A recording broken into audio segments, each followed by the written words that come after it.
Damos la bienvenida a esta comisión a don Fernando de la Iglesia Ruiz, graduado en Geografía e Historia de la UNED y máster en Estudios Avanzados e Investigación en Historia por la USAL.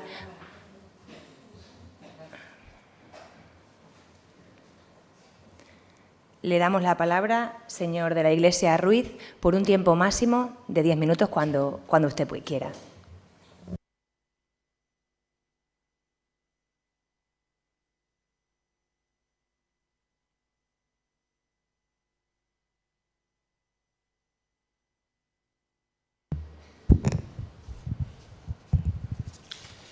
Buenos días a todos, muchas gracias. Me encuentro hoy aquí para comparecer en calidad de historiador, para expresar mi opinión y realizar las consideraciones que crea oportunas sobre la propuesta de Ley de Concordia de Extremadura que derogaría, en caso de ser aprobada, la Ley de Memoria Histórica y Democrática de Extremadura de 2019. Voy a comenzar, si me lo permiten, por los conceptos que titulan estas leyes. La Ley de 2019 habla de memoria histórica.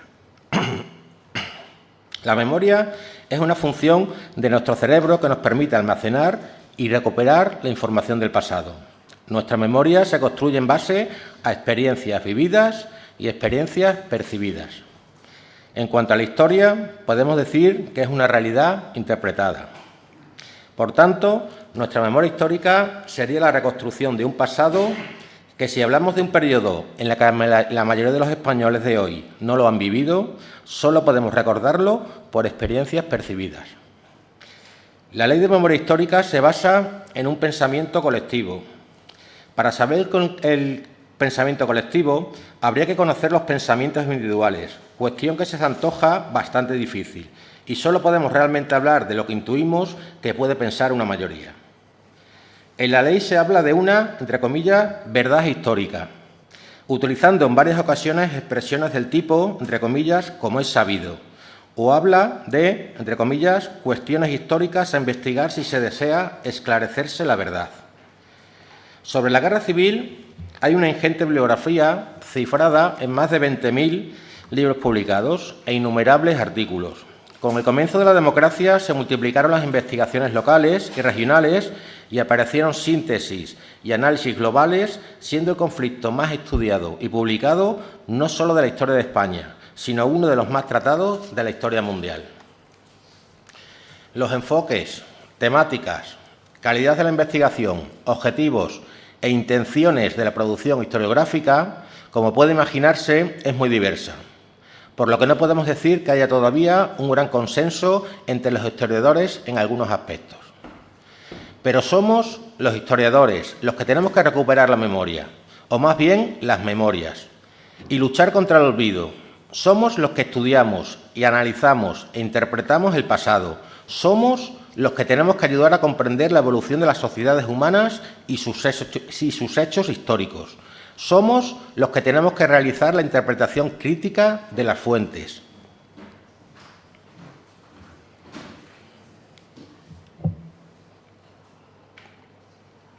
Somos los que tenemos que construir las narrativas que expliquen el significado del pasado para el presente. A lo largo de la historia, siempre desde el poder se ha intentado controlar y construir el relato histórico. Los historiadores tenemos el deber de luchar contra el intrusismo de los gobiernos del pasado y del presente en la construcción de narrativas que expliquen el pasado. Esto no está reñido con la necesaria actuación del Estado, desde sus diferentes poderes, ejecutivo, legislativo y judicial, en la acción reparadora de acontecimientos históricos, pero siempre y cuando no suponga un peligro sobre las bases legitimadoras de nuestra actual democracia. La Ley de 2019 también se titula de Memoria Democrática. La democracia es un concepto dinámico que ha evolucionado a lo largo de la historia y sigue siendo objeto de debate y mejora continua. Es un sistema que busca garantizar la participación, la justicia y el respeto a los derechos de todos. Al contrario que pasa con la Guerra Civil, muchos de los españoles de hoy tienen tanto experiencias vividas como experiencias percibidas de cómo se forjó nuestra actual democracia. Pero parece ser que hay que recordar que la base legitimadora de nuestro actual régimen político democrático de la Constitución de 1978 se basa en la reconciliación pactada en la transición. La reconciliación consiste en volver a unir, en restaurar la armonía y el entendimiento entre cosas que estaban en conflicto. El pacto reconciliador entre el reformismo franquista y la oposición antifranquista se basó en el olvido y el perdón, estando sustentado en la Ley de Amnistía de 1977, que además aplicaba medidas reparadoras. La transición española es un ejemplo de cambio de régimen basado en el acuerdo, en el acercamiento de posturas, en la ausencia de reproches y en la generosidad con el contrario. La alternancia política durante estos ya casi 50 años de democracia ha consolidado el régimen del 78 como uno de los periodos históricos de más paz y prosperidad en nuestro país. Pero esto no nos puede hacer creer que no hay que seguir luchando por su mantenimiento en los tiempos de polarización y desencuentros actuales. Los propios griegos ya avisaron de los peligros a los que se enfrentaba la democracia. Un sistema político donde el poder reside en el pueblo, que lo ejerce directamente o a través de representantes elegidos. Nosotros, los españoles, hemos elegido este segundo sistema, la democracia representativa, en el que elegimos y delegamos en nuestros representantes ese poder.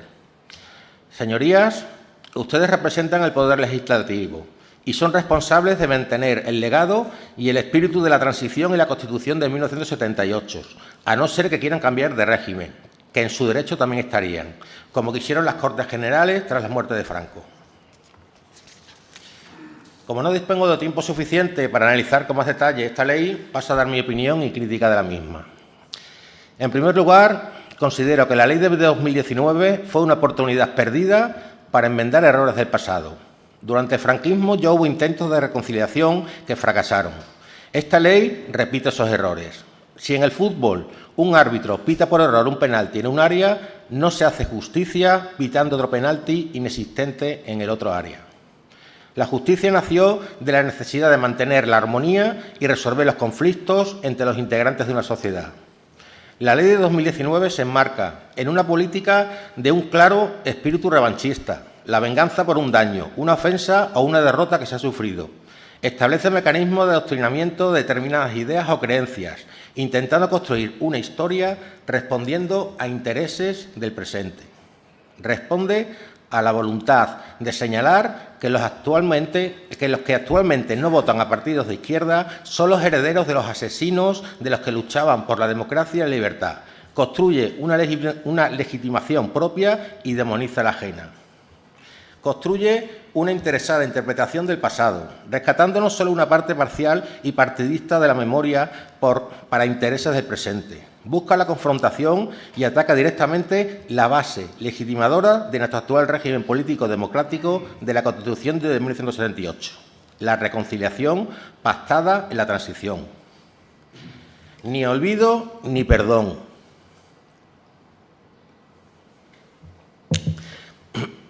Ni olvido ni perdón. Es una frase que se puede escuchar y leer continuamente en el ecosistema de entidades memorialistas surgidas a raíz de las leyes de memoria histórica.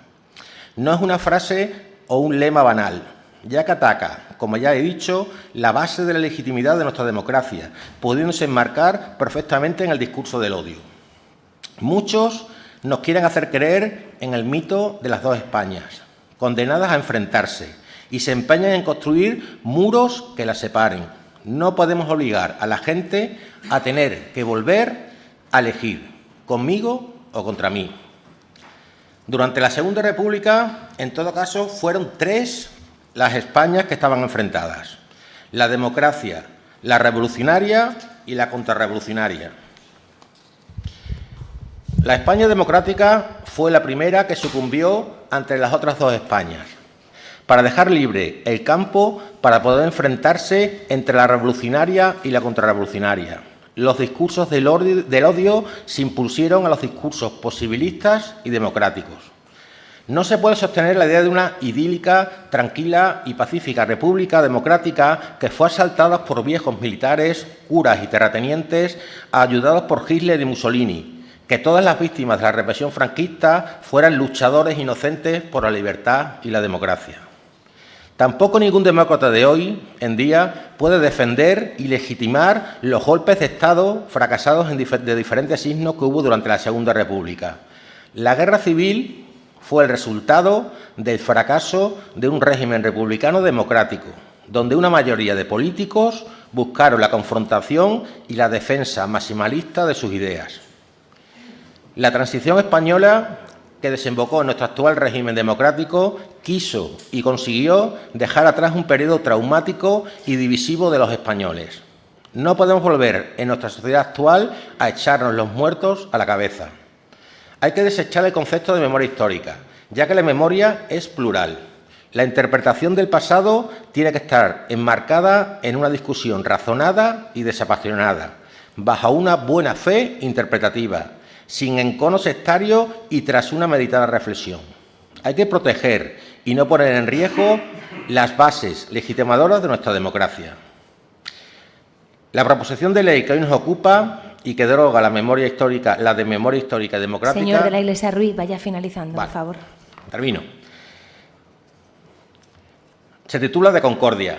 La concordia es el convenio entre cosas que contienden o litigan, el acuerdo entre personas enfrentadas. Esta ley de concordia vuelve a basarse en principios de reconciliación en nuestro actual régimen político democrático de la Constitución de 1978. En su exposición de motivos podemos leer: una reconciliación tiene su fundamentación en el reconocimiento de los errores de la sociedad de aquel entonces, en la necesidad de reparar el daño de todas las víctimas, de uno y otro bando, de reparar las injusticias y los agravios, sin causar otras injusticias y nuevos desagravios.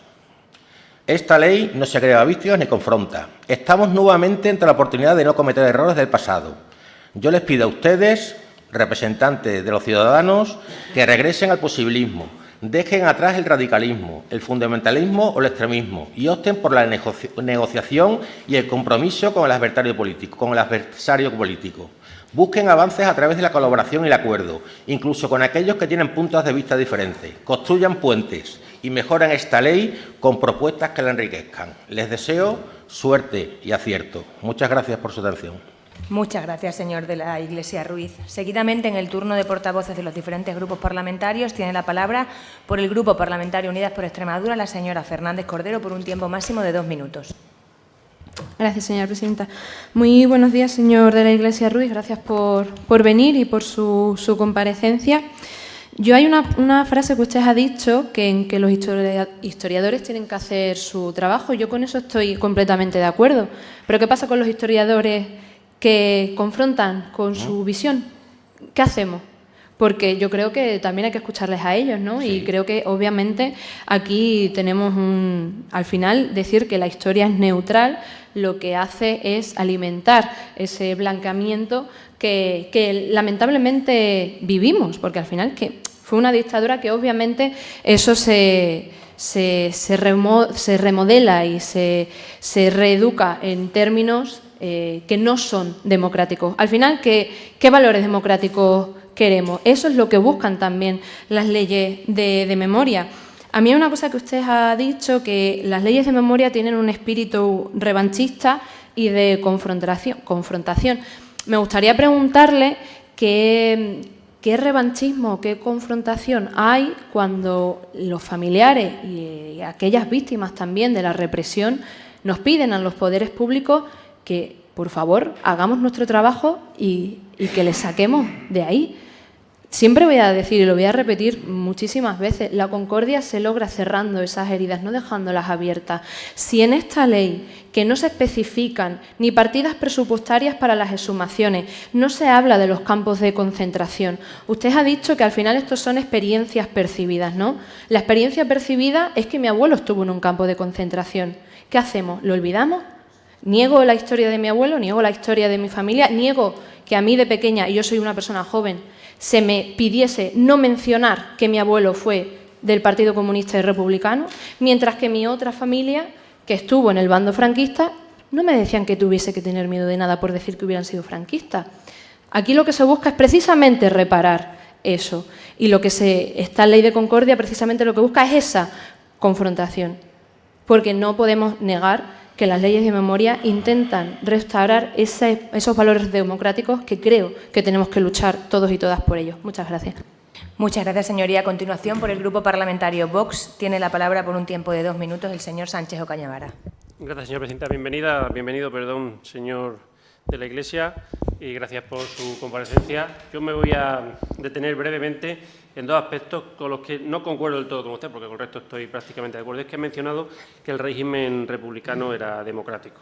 Estoy con usted de acuerdo. Siempre que ganaran las izquierdas, recuérdelo, porque cuando no ganaban las izquierdas en esa democracia suya, pues asistíamos a los golpes de Estado, ¿no?, a las revoluciones y, por extensión, a la guerra civil de la que hoy, pues por desgracia, estamos aquí debatiendo con la Ley de Concordia y las mal llamadas leyes de memoria histórica y democrática, conceptos con los que estoy plenamente de acuerdo, pero no han sido oportunidades perdidas. Es decir, han sido muy conscientes la izquierda de traerlas a colación en los últimos 20 años, es decir, puesto que son leyes sectarias, partidistas, y usted, si se acerca a la historia, como bien está demostrando, son leyes que han tergiversado nuestro pasado con un solo objetivo. Es decir, aparte de tergiversar, el objetivo ha sido el de dividir en buenos y malos. Por supuesto, sabemos de sobra quiénes son los buenos, ¿no? Es decir, los buenos son, obviamente, y solamente ellos. Y con un ejemplo termino, y es que lo vimos ayer en el vodevil, que el protagonista, ¿no?, de mantener estas leyes, pues nos dio en Moncloa, y que no hace más que reafirmar la necesidad de cerrar heridas y de no utilizar la historia ni absolutamente el dolor ni las víctimas para beneficio propio. Muchas gracias.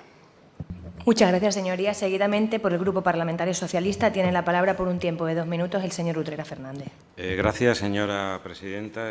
Bienvenido, señor de la Iglesia.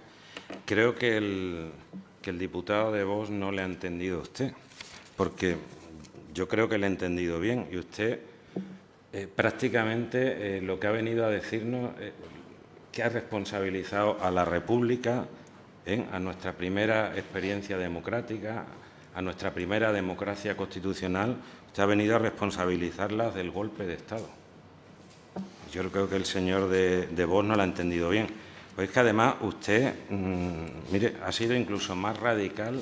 Usted viene aquí a iniciativa, a propuesta del Partido Popular. Usted ha sido hasta más radical de las personas que han venido a intervenir en nombre de Vox. Porque es que habla de una ley, de la ley actual de 2019 como una ley revanchista, habla de adoctrinamiento, de que ahora con estas leyes un poco más, que lo que se pretenden son las 2 Españas, y usted, de verdad, está muy equivocado. Pero claro, entiendo que a lo mejor, bueno, usted al fin y al cabo, aunque viene como historiador o como graduado en historia, usted ocupa puestos de responsabilidad y ha ocupado en las 2 únicas legislaturas, creo entender que ha gobernado aquí la derecha desde la dictadura en Extremadura, y parece que ese es el papel que realmente quiere jugar usted aquí. Porque, mire, no se puede equiparar a las víctimas y a los verdugos como usted ha hecho, o sea, de ninguna manera, ni hablar de 2 bandos. Y usted sabe lo que ocurrió.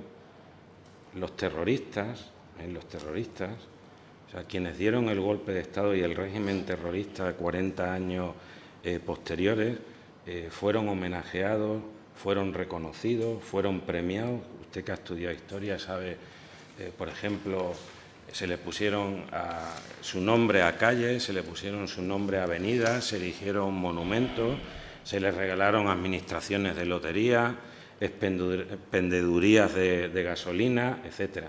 Y mientras, a los demócratas, a quienes lucharon porque hoy estemos aquí, lo que encontraron fue la muerte, el exilio, la tortura, la cárcel y, por encima de todo, el olvido permanente, que era lo que pretendían las derechas de este país. Ya termino, señora presidenta, termino.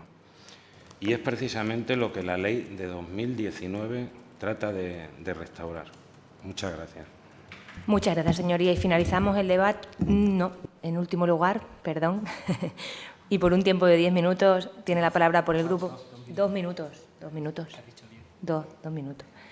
Tiene la palabra por el Grupo Parlamentario Popular la señora Rodríguez Martínez. Muchas gracias, presidenta. Buenos días, señorías. Bienvenido, señor de la Iglesia. Agradecemos su comparecencia en esta etapa de la Ley de Concordia, donde esta comisión está escuchando a la sociedad, contemplando sus reflexiones y recogiendo propuestas que sin duda puedan mejorarla. Ha dicho en una comparecencia anterior a usted, don Alfonso Pinilla, y estoy muy de acuerdo con él, que cada presente elige su pasado. Desde luego, señor Bello, yo no me reconozco como heredera de la dictadura, sino como hija de la democracia, y es precisamente esa democracia que en 1978 se dieron los que decidieron mirar al futuro de nuestro país de forma generosa, la que nos permite que hoy debatamos desde la discrepancia, pero también desde el respeto. Estoy de acuerdo con usted, señor de la Iglesia, en que no podemos buscar en la política la revancha. Tenemos que intentar que las vidas desgraciadamente truncadas en ese periodo sean localizadas, exhumadas y tratadas con toda la dignidad y respeto. No debe existir un pacto de olvido ni de silencio y creemos que esta Ley de Concordia no lo hace. En julio de 1976, mi admirado Adolfo Suárez dijo: «Pertenezco por convicción y talante a una mayoría de ciudadanos que desea hablar un lenguaje moderado, de concordia y conciliación». Ese es el sentido de esta Ley de Concordia, posibilitar la unión de una sociedad fragmentada y dividida, que dé cobertura y dignidad a todas las víctimas y que preserve, mantenga y refuerce la convivencia. Es ese el sentido y no otro. Yo, a diferencia de usted, señora Fernández Cordero, quiero y hablo de mis dos familias, cada una en un bando, porque supieron trasladarme la necesidad de perdón para seguir adelante. Muchas gracias, señor de la Iglesia, por su comparecencia, que seguro va a enriquecer el debate de este proyecto de ley. Muchas gracias, señoría. Y ahora sí, cerramos el debate por un tiempo máximo de 5 minutos y para ello tiene la palabra el señor de la Iglesia. Muchas gracias. Bueno, voy a intentar en 5 minutos responderle un poquito a todos. Bueno, con respecto a la primera intervención que hablaba de la confrontación de los historiadores tenemos que confrontar ideas, no hay ningún problema. Y hay una inmensa, como he comentado, una inmensa bibliografía relacionada con la guerra civil y que se puede hacer cada uno una idea bastante cercana leyendo de todas las partes. No hace falta leer solo a un historiador o a dos, y creo que es una de las cosas que también ponía un poco en riesgo la ley del 2019, es la libertad de expresión y la capacidad que tenemos los historiadores para opinar sobre el pasado. Y siendo libres, como también podemos ser libres para leer el periódico que queramos o ver la cadena de televisión que queramos. Yo defiendo la libertad y la libertad de expresión de los historiadores para poder defender su opinión en base a los estudios, que no tienen por qué coincidir y no tienen por qué enfrentarse, sí confrontarse ideas. No hay ningún problema en confrontarse ideas. Tampoco considero que haya un blanqueamiento en esta ley, ni simplemente que puede haber diferentes opiniones y que dentro de los valores democráticos yo he resaltado en mi intervención lo que es la reconciliación. Es un valor democrático que se ha basado en nuestra actual democracia y creo que hay que defenderla. Por supuesto, a todas las víctimas tienen derecho a la reparación y así lo conforma la ley y así también se ha hecho a lo largo de toda la democracia. En cuanto a intervención del representante de Vox, no me ha entendido alguna cosa o no está de acuerdo con alguna cosa, igual que no está de acuerdo con alguna cosa en el grupo del PSOE. Bueno, me alegro, es normal que no todos tengamos el mismo pensamiento. Yo considero que sí fue un régimen democrático la República. Lo único, siendo muy vasto en el resumen, el problema de la República fue que había muy pocos republicanos. Había muy pocos demócratas. Los políticos, la democracia te permite presentarte a unas elecciones, bajar unas ideas, pero no tienes por qué estar de acuerdo con la República. Había muy pocos demócratas dentro de los políticos que representaron a los españoles en la Segunda República y creo que ese fue el principal problema.